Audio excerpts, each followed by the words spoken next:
ચાલો તમને એક સિમ્પલ પ્રશ્ન પૂછું છું.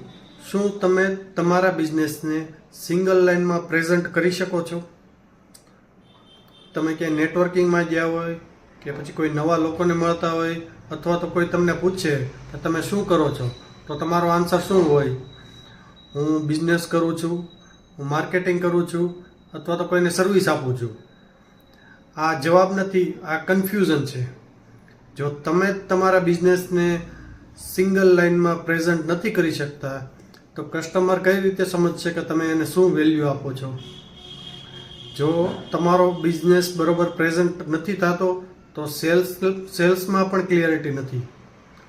તો આજથી જ એક કામ કરો, તમે તમારા બિઝનેસને એક લાઇનમાં ડિફાઇન કરો, વેલ્યુ પર ફોકસ કરો, પ્રોબ્લેમ પર ફોકસ કરો એન્ડ રિઝલ્ટ પર ફોકસ કરો.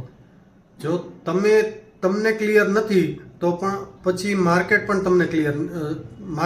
તમને સિરિયસલી નહીં લે.